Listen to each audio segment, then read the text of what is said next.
యేసుక్రీస్తు అతి పరిశుద్ధ నామమున మీకందరికీ ప్రేమపూర్వక వందనములు తెలియజేస్తున్నాను. ఈరోజు దేవుని వాగ్దానము యిర్మీయా గ్రంథము 31వ అధ్యాయము 12వ వచనం ఈ విధంగా వ్రాయబడి ఉన్నది. వారిక ఎన్నటికి కృశింపక నీళ్లు పారు తోట వలె నందురు. మరొక మారు చదువుకుందాం. వారిక ఎన్నటికి కృశింపక నీళ్లు పారు తోట వలె నందురు.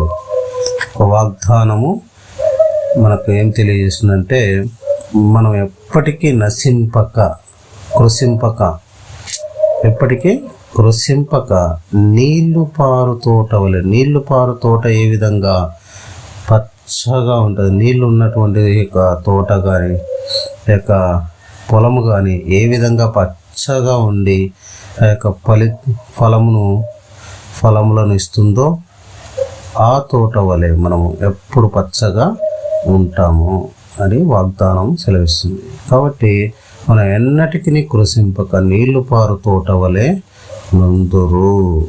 ఈ వాగ్దానం ఎత్తిపట్టి మనం ప్రార్థన చేసేవారిగా ఉండాలి.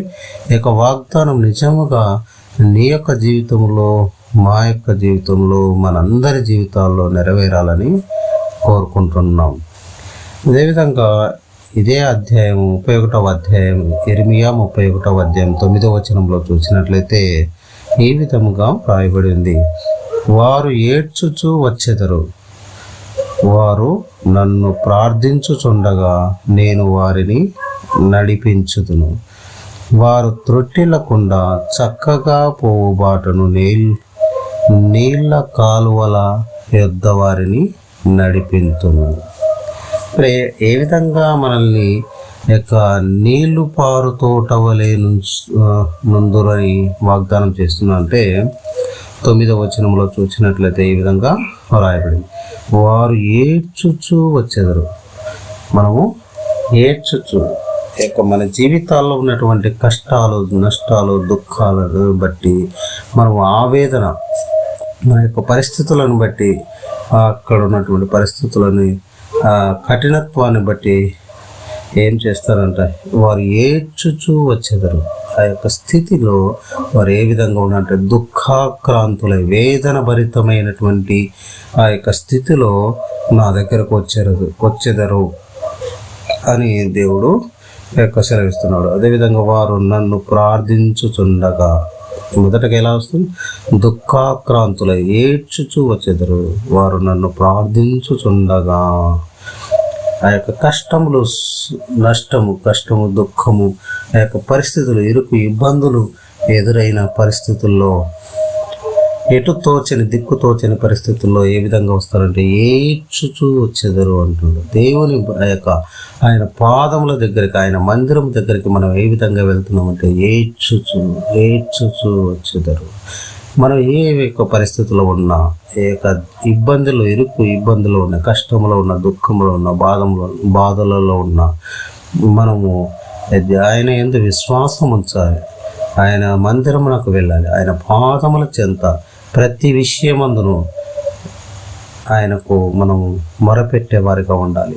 ఏడ్చుచు. అదేవిధంగా వారు నన్ను ప్రార్థించుచుండగా, మనం ప్రార్థించే వారిగా ఉండాలి. ప్రార్థించడం అంటే ఆయన సహవాసాన్ని కలిగి ఉండాలి. ఆయనతో మాట్లాడే, దేవునితో మనము సహవాసం కలిగి ఉండాలి. అదేవిధంగా దేవునితో మాట్లాడే వారిగా ఉండాలి. ప్రార్థన ద్వారా మనము ఆయనతో సాన్నిహిత్యం కలిగి ఉంటాము. కాబట్టి మనం ప్రార్థనలో మన యొక్క బాధలు, మన యొక్క కష్టాలు, నష్టాలను మనము ఆయనతో పంచుకునే వారిగా ఉంటాం. కాబట్టి ప్రార్థన చేయుచుండగా అని వ్రాయబడింది. నేను వారిని విడిపించుదును.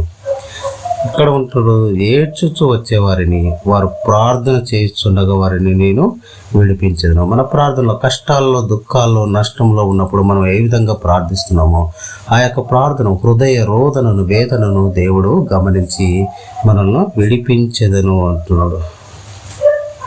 అదేవిధంగా వారు త్రొట్టిల్లకుండా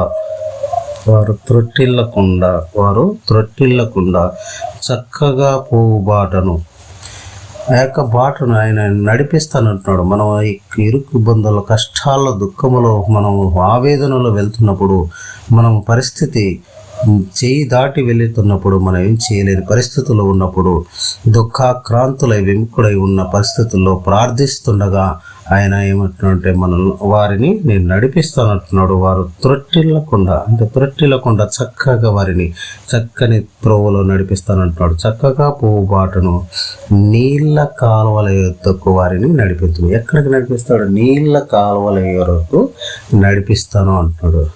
ఆయన నీళ్ళు ఎక్కడైతే ఉంటాయో అక్కడ పచ్చదనం ఎక్కడైతే ఉంటుందో అక్కడికి వారిని నడిపిస్తూ ఉంటున్నాడు. ఆయన కాపరి అయి ఉన్నాడు కాబట్టి ఆయన మనల్ని పచ్చిక గల చోట్లకు, కీర్తనకారుడు అన్నట్లు ఆయన పచ్చిక గల చోట్లకు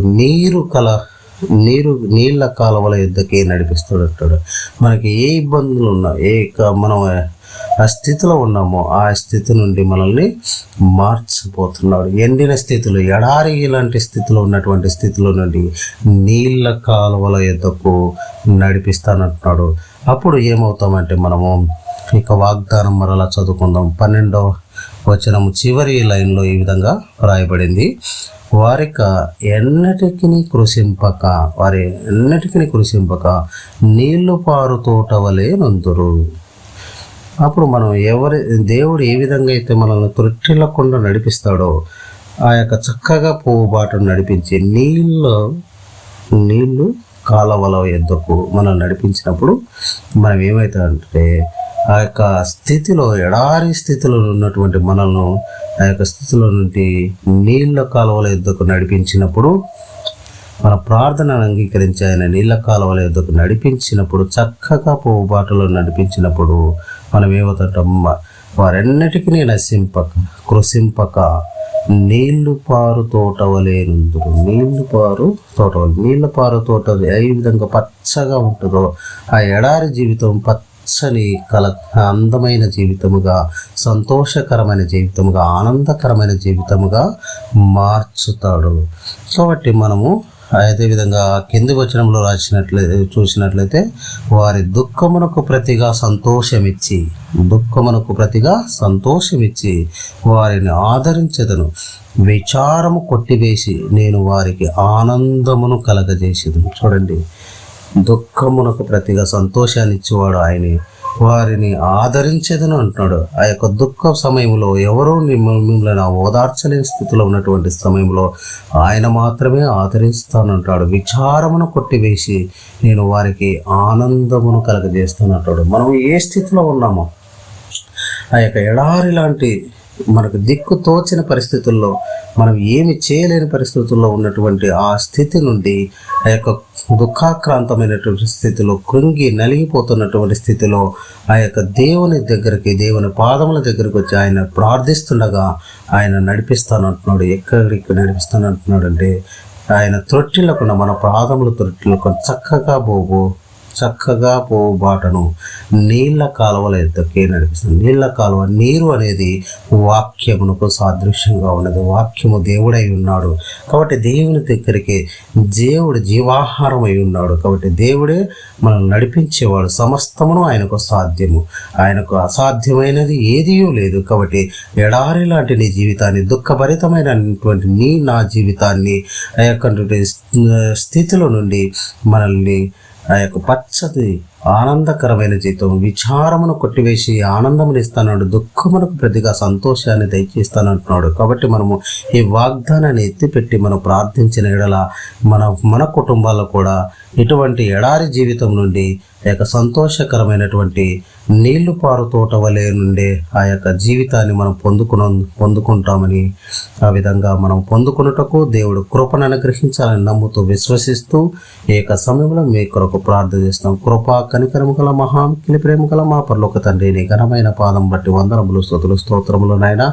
అవును తండ్రి, మీరు వాగ్దానం చేశారు నాయన, వారిక ఎన్నటికీ కృషింపక నీళ్లు పారు తోట వలె నుందరని వాగ్దానం చేశారు నాయన. అవును తండ్రి, మా యొక్క ఎడారి జీవితాన్ని నీళ్లు పారు తోట, పచ్చని తోటగా, ఆ యొక్క దుఃఖానికి ప్రతిగా సంతోషాన్ని, ఆ యొక్క విచారమును కొట్టివేసి ఆనందమును దయచేస్తానన్న దేవుడవునైనా, మా యొక్క నడకను సరిదిద్దినైనా అవును తండ్రి, చక్కగా పోవు బాటను తండ్రి, త్రొట్టిల్లకుండా చక్కగా పోవు బాటను తండ్రి, నీళ్ళ కాలువల వరకు నడిపిస్తానన్న దేవుడు నాయన. దేవానికే వందనములు, స్తుతులు, స్తోత్రములు తండ్రి.